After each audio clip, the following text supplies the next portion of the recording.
व्याकरण के सीरीज में हम लोग पढ़ रहे हैं वर्णमाला। वर्णमाला में हमने स्वर पढ़ा, स्वर के अलग अलग भेद वर्गीकरण करके पढ़ लिया, बहुत अच्छे से पढ़ा। और उसके बाद हम लोगों ने व्यंजन पढ़ा इसके पिछले वीडियो में, और व्यंजन में हर व्यंजन को हमने अलग अलग वर्गीकृत करके पढ़ लिया है और हर वर्ड से परिचित हो गए हैं। व्यंजन में हमने पढ़ा है जैसे कि स्पर्श व्यंजन। स्पर्श व्यंजन की संख्या कितनी है? 25 है। और अंतस्थ व्यंजन पढ़ा, अंतस्थ व्यंजन इसकी संख्या 4 है। और पढ़ा ऊष्म व्यंजन, ऊष्म व्यंजन की संख्या 4 है। और पढ़ा हमने द्विगुण व्यंजन जिसकी संख्या 2 है। और हाँ, इसके अलावा हम लोगों ने पढ़ा था संयुक्त व्यंजन, संयुक्त व्यंजन को पढ़ा जिसकी संख्या 4 है। और पढ़ा इससे भी पहले हमने 11 स्वर पढ़ा और 2 अयोगवाह को पढ़े थे, अयोगवाह को। कुल मिलाकर हम लोग 52 वर्णों से परिचित हो चुके हैं। अब इसी क्रम में बढ़ते हुए आज हम चर्चा करेंगे विशिष्ट व्यंजन को। विशिष्ट व्यंजन क्या है?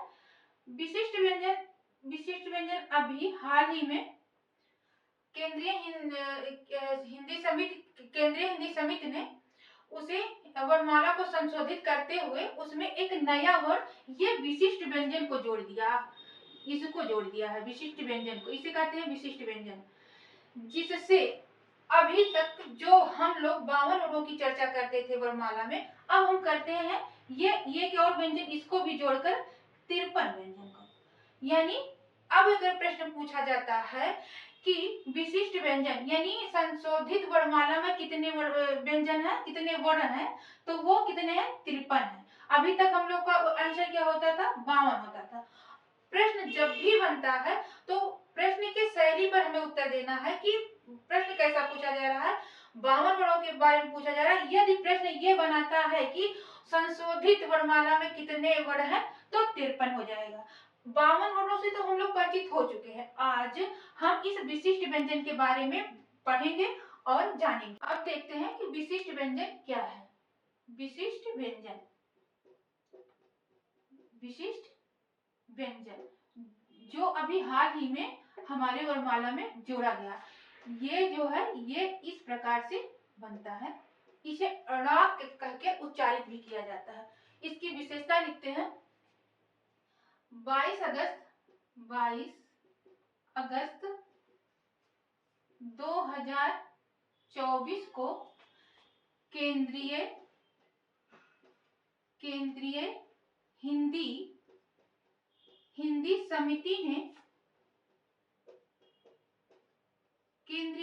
समिति ने वर्णमाला को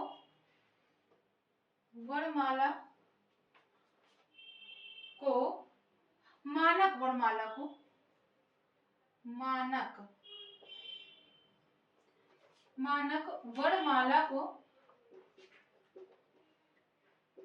को संशोधित करते हुए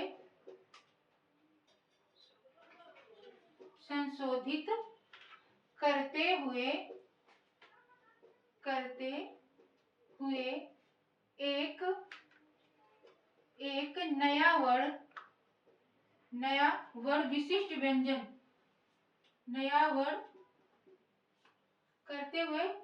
विशिष्ट व्यंजन को जोड़ दिया है।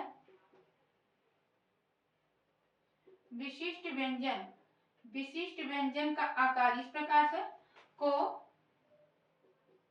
जोड़ दिया जिससे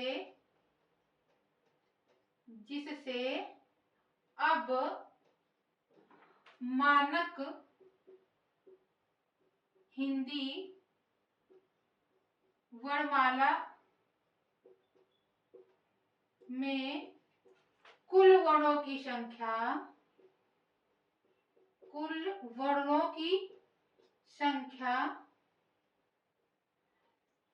53 हो गई है।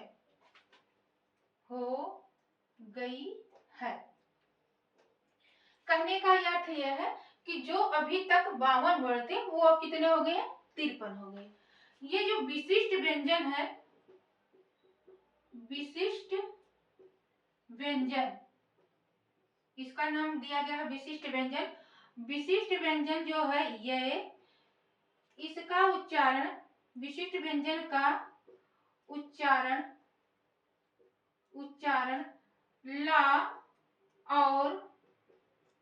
ला और डा के संयुक्त ध्वनि के साथ मूर्धा से होती है। विशिष्ट व्यंजन का उच्चारण कहाँ से होता है? ला और ध्वनि के दोनों वर्णों के संयुक्त ध्वनियों के साथ, यानी कि दोनों एक साथ बोलते हुए, यानी कि जिस ध्वनि में ला और अड़ा दोनों का, ला और डा दोनों का उच्चारण संयुक्त रूप में एक साथ निकलती है, उसे विशिष्ट व्यंजन कहते हैं। विशिष्ट व्यंजन जो ये ला है, इसको मराठी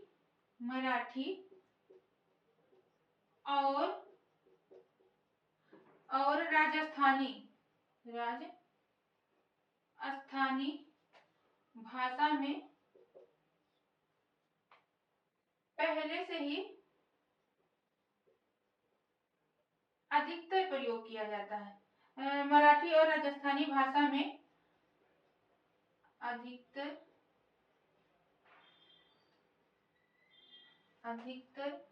प्रयोग किया जाता है। इसके अलावा यानी राजस्थानी और महाराष्ट्र मराठी भाषा, यानी जो महाराष्ट्र की भाषा मराठी है, उसके अलावा तमिल में भी, तमिल, तेलुगु, कन्नड़, मलयालम और हरियाणवी में भी किया जाता, कुमाऊनी, गढ़वाली, कई भाषाओं में इसका प्रयोग किया जा रहा था। तो इसकी उपयोगिता को देखते हुए जो केंद्रीय हिंदी समिति थी, उसने इसको वर्णमाला में जोड़ दिया कि इसकी आवश्यकता है। कई भाषाओं में ये वर्ड बोला जाता है, जैसे हम लोग बोलते हैं, जैसे कहते हैं बाल, जैसे कहते हैं कि हम बोलेंगे, हम लोग बोलते हैं बाल, और इन लोगों में बोला जाता है, जैसे हरियाणा में कहा जाएगा बाण, बाण। ये आवाज जो निकलती है, मारा, मारा, ऐसे करके जो आवाज निकलती है, जो ध्वनि निकलती है, वो किसकी होती है? रा की होती है। अब हम लोग पढ़ेंगे आगत व्यंजन। आगत व्यंजन। अब जानते हैं आगत व्यंजन क्या है। आगत को गृहीत व्यंजन भी कहते हैं। गृहीत व्यंजन। स्वर पढ़ते समय हम लोगों ने पढ़ा था आगत स्वर या गृहीत स्वर, तो कौन सा था? आ, जिसे अंग्रेजी भाषा से लिया गया था। उसी प्रकार हम लोग व्यंजन में पढ़ेंगे कि आगत व्यंजन क्या है और गृहीत व्यंजन क्या है।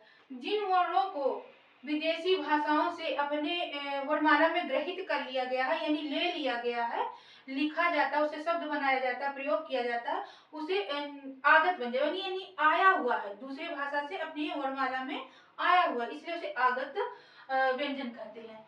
तो इसकी परिभाषा है, जिन वर्णों को विदेशी भाषा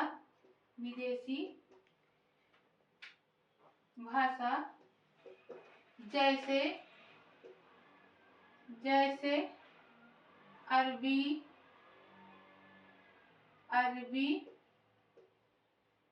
फारसी, तुर्की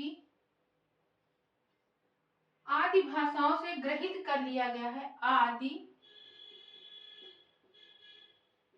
भाषाओं से ग्रहित कर लिया है, गृहीत कर लिया गया है, उन्हें आगत व्यंजन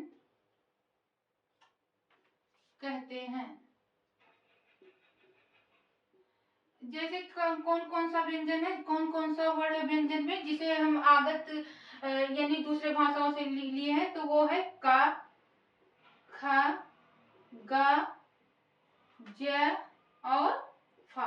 इन 5 वर्णों को हम लोग कहाँ से लिए हैं? विदेशी भाषाओं यानी अरबी, फारसी और तुर्की से लिए। इसके मतलब ये जो 5 है ये तो व्यंजन है, ये व्यंजन आगत वर्ण है। और इसके अलावा ये जो आ है ये अंग्रेजी भाषा से लिया गया है। ये है क्या है? ये है स्वर है। तो कुल मिलाकर 6 वर्णों को अपने वर्णमाला में बाहरी भाषाओं से यानी आया हुआ है, यानी आगत वर्ण है। कुल ये एक स्वर है और 5 जो ये है ये व्यंजन है। का और का, खा और गा को का आगे लिख लीजिएगा कि का, खा और गा को अपने भाषा में इस प्रकार से प्रयोग कर लिया गया है, इस प्रकार से मिला लिया गया है, इस प्रकार से प्रयोग या मिला लिया गया है, मिला लिया गया है जैसे वह हमारे हिंदी का ही वर्ण हो, हिंदी भाषा का ही, जैसे वह हमारे वर्णमाला का ही वर्ण हो। जैसे आज हम जब लिखते हैं, जैसे लिखे कमल, कमल,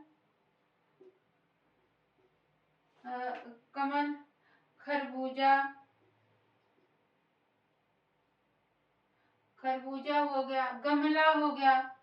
हम लोग बड़े आराम से इन का, खा और गा से बनने वाले शब्द को प्रयोग करते हैं अपने बोलचाल की भाषा में, वर्णमाला में, या कुछ भी कहें, चाहे लिखने में कहिए, बोलने में कहिए, हर प्रकार से हम इसको बड़े साधारण रूप में प्रयोग करते हैं।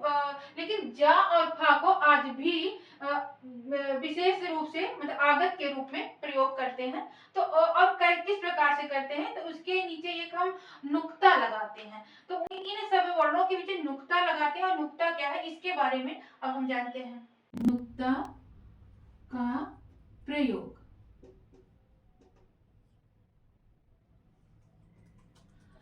आगत वर्णों में, आगत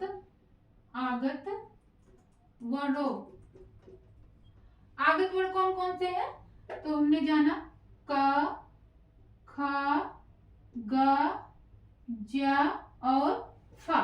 ये 5 वर्ण जो हैं वो क्या है? नुक्ता है। आगत वर्णों यानी नुक्ता का, खा, जा, फा में फा के नीचे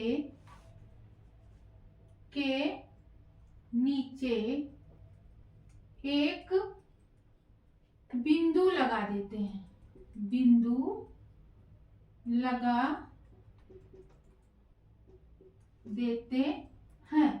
अब वो बिंदु कैसे लगाते हैं? यहाँ लगा देते हैं, यहाँ लगा देते हैं। ये क्या है?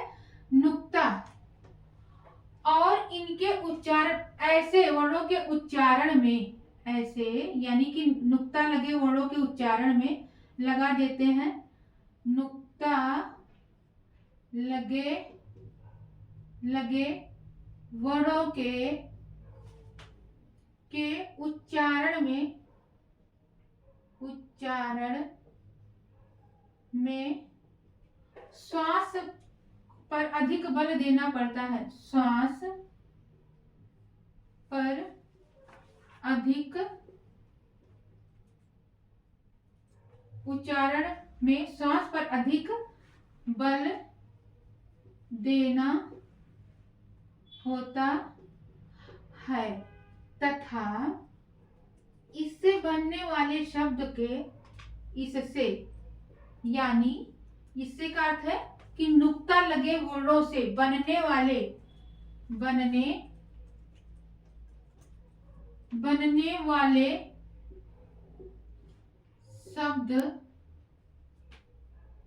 शब्द के अर्थ में भी परिवर्तन हो जाता है। अर्थ में भी परिवर्तन हो जाता है। क्या कह रहा है? कह रहा है कि आगत वर्णों यानी कि का ख जा का खा ग जा और फा के नीचे एक बिंदु लगा देते हैं। किस प्रकार से? इस प्रकार से हम बिंदु लगा देते हैं और लगा देते हैं। नुक्ता लगे वर्णों के उच्चारण में श्वास पर अधिक बल देना होता है। जैसे अगर हम का बोलते हैं तो का खा गा जा फा ऐसे बोलते हैं, लेकिन अगर नुक्ता लग जाता है तो हम इसको बोलते समय खा खा जा फा इस प्रकार से इसे उच्चारित करते हैं। बल देना होता तथा इससे बनने वाले या इनसे बनने वाले, किससे? नुक्ता लगे वाले वर्णों से बनने वाले शब्द के अर्थ में भी परिवर्तन हो जाता है। तो किस प्रकार होता है देख भी लेते हैं। जैसे हम कहते हैं कि एक शब्द है खुदा, यहाँ एक बार लिख लीजिए नुक्ता लगा हुआ शब्द और ये नुक्ता लगा है इसमें और यहाँ पर नुक्ता नहीं लगा, बिना नुक्ता का शब्द, बिना नुक्ता नुक्ता का शब्द। अब यहाँ नुक्ता लगा शब्द है। अब कौन सा शब्द है आइए देखते हैं। जैसे एक शब्द है राज, अब यहाँ भी राज है, ये नुक्ता लगा हुआ है, इसमें नुक्ता नहीं लगा है। तो क्या अंतर है इसमें? इसमें इस राज का अर्थ हो जाएगा रहस्य, राज, जरूर कोई राज्य है। तो इस राज का अर्थ क्या हो गया? रहस्य।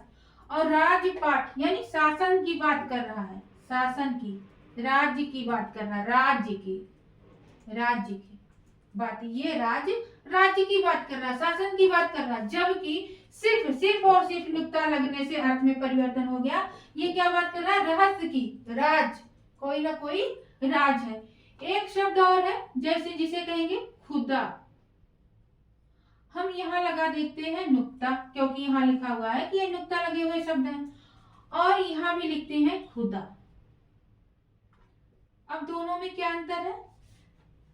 इस खुदा का अर्थ हो जाएगा, खुदा यानी भगवान, भगवान, ईश्वर, या ईश्वर कह ले या कह ले भगवान, जो भी कहे, खुदा, खुदा, हमारे खुदा गवाह है, खुदा गवाह है। अब इस खुदा का क्या अर्थ है? खुदा हुआ, यानी खोदा हुआ, खुदा हुआ, जो भी कहे, खुदा हुआ, कि कोई चीज खुदा हुआ है। जैसे कहीं गड्ढा हुआ है तो बोलते हो खुदा हुआ है। तो इस खुदा का अर्थ हो गया खुदा हुआ, यानी गड्ढा है जहाँ। और इस खुदा का क्या अर्थ हो गया? इसका हो गया भगवान या ईश्वर। सिर्फ अर्थ एक नुक्ता लगने से ही अर्थ में परिवर्तन हो जाता है। एक शब्द है जरा, और यहाँ भी है जरा। इस जरा में नुक्ता लगा है और इस जरा में नुक्ता नहीं लगा है। तो अर्थ क्या बनता है? जहाँ नुक्ता लगा है इसका अर्थ हो जाएगा थोड़ा, यानी कि कम की बात कर रहा है। जरा सा, हमको क्या चाहिए? जरा सा चाहिए कोई चीज। तो जरा जहाँ पे नुक्ता लगा उसका अर्थ होगा थोड़ा। लेकिन ये जरा जो है ये क्या बात कर रहा है? बुढ़ापा का बात कर रहा है, बुढ़ापा, यानी जरा अवस्था है, बुढ़ापा का बात कर रहा है। इसी प्रकार है गज।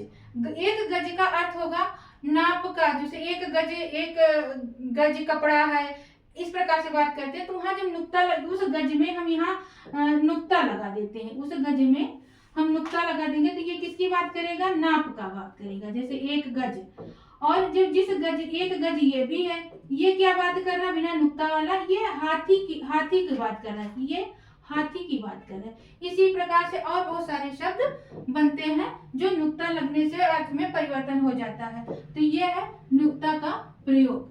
अब हम देखते हैं अस्पर संघर्षी व्यंजन। इसका परिभाषा है जिन वर्णों के उच्चारण में उच्चारण में श्वास या हवा, श्वास मुख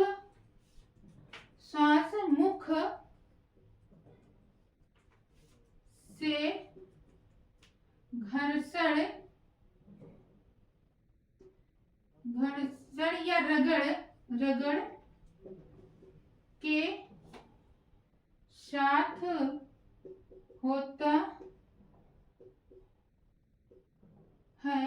जिन वर्णों के उच्चारण में श्वास मुख से रगड़ के साथ होता है उन्हें स्पर्श संघर्षी व्यंजन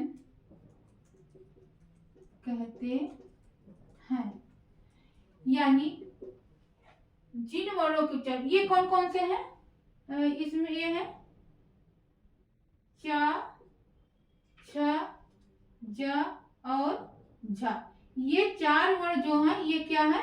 स्पर्श संघर्षी व्यंजन है। स्पर्श संघर्षी क्यों है? ये स्पर्श तो है ही।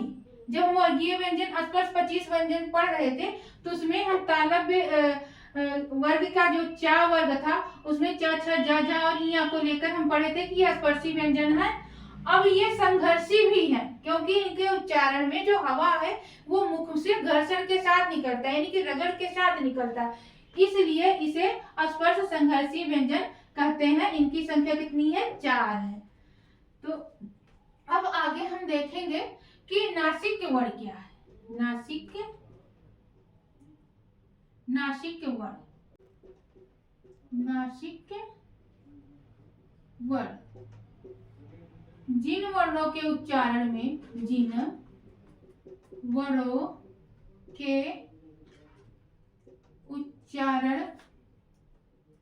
में श्वास या हवा मुख और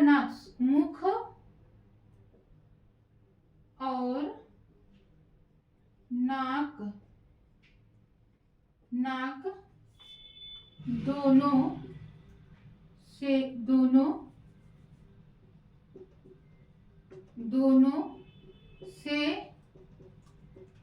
से निकलती है उन्हें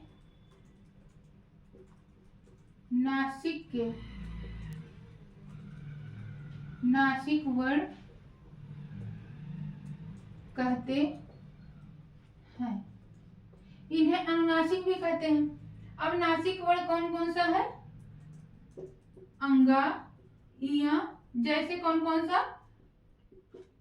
जैसे इया, अड़ा, न और म। ये 5 वर्ण क्या कौन सा है? नासिक वर्ण है। ये क्या है? नासिक वर्ण है।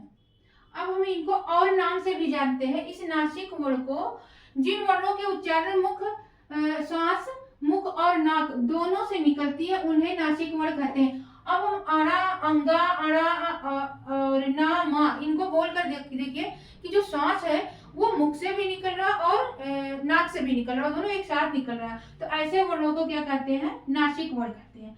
इसे अनुनासिक भी ये पहली बात, इसको और क्या क्या चीजें और क्या क्या उच्चारण कर सकते हैं नासिक वर्ण को। इसे हम ये तो व्यंजन वर्ण तो है ही, ये व्यंजन वर्ण तो है ही, ये नासिक है। इसे अनुनासिक भी कहते हैं। अनुनासिक वर्ण भी कहते हैं। इसे पंचमाक्षर भी कहते हैं। पंचमाक्षर भी कहते हैं। इसे वर्गीय अक्षर भी कहते हैं। वर्गीय अक्षर भी कहते हैं। इसको वर्गीय अक्षर भी कहेंगे। इसे अल्प प्राण भी कहेंगे। अभी प्राण हम लोग पढ़े नहीं है, लेकिन इसकी गणना अल्प प्राण वर्ण में भी आता है। इसे सघोष वर्ण भी कहेंगे। सघोष वर्ण भी कहते हैं। अल्प प्राण वर्ण, सघोष वर्ण, और इसको रक्त वर्ण भी कहते हैं। रक्त वर्ण भी कहते हैं। तो इस पंचमाक्षर को हम किन किन नामों से जानते हैं? ये तो व्यंजन वर्ण है ही, नासिक भी है, नासिक है, पंचमाक्षर है, वर्गीय है, अल्पप्राण है, सघोष है और ये रक्त वर्ण है। तो इन किसी भी तरीके से मान लीजिए प्रश्न पूछ लिया कि निम्न में से कौन सा वर्ण पंचमाक्षर नहीं है। ऑप्शन ए में दे दिया कि अंगा दे दिया, बी में दे दिया ना दे दिया, सी में दे दिया माँ दे दिया और डी में दे दिया का दे दिया। तो ये पांचों स्पर्श व्यंजन तो है, लेकिन इसमें पूछ लिया कौन सा पंचमाक्षर नहीं है या कौन सा वो अनुनासिक नहीं है, कौन सा सघोष नहीं है। तो कौन सा नहीं है, तो ये का, यानी कि आपका डी ऑप्शन सही हो जाएगा। इस प्रकार से प्रश्न बन सकता है। दूसरा बन जाएगा कि इसमें से कोई एक वर्ण, जैसे मान लीजिए आना दे दिया और 3 में दे दिया कि कौन सा वर्ण अड़ा है। अब ऑप्शन में देगा कि नासिक है, पंचमाक्षर है, वर्गीय है, फिर कुछ और करके ऐसे 3-4 ऑप्शन बना के आपको दे देगा, जिसमें इनमें से कुछ मिलते जुलते आपके प्रश्न मिलेंगे, तो वही आंसर सही होगा। इन सारी चीजों को लेकर मैं जल्दी ही ये वर्णमाला समाप्त होने पर एक प्रश्नोत्तरी लेकर आएंगे, तो आप सबको बहुत अच्छे से समझ में आ जाएगा। आप लोग वीडियो को पूरा देखिए, इसको जानने के लिए इसके पीछे का वीडियो देखिए और पीछे के वीडियो को जानने के लिए उसके पीछे का वीडियो देखिए और पूरा क्रम से देखते हुए अपने हिंदी व्याकरण को खूब मजबूत बनाइए, अच्छा बनाइए। और जहां भी कोई भी डाउट आप सबको रह जाता है उसको कमेंट बॉक्स में जरूर लिखिए और मिलते हैं आप सबसे नेक्स्ट वीडियो में। थैंक यू, धन्यवाद, तब तक के लिए आप सबको।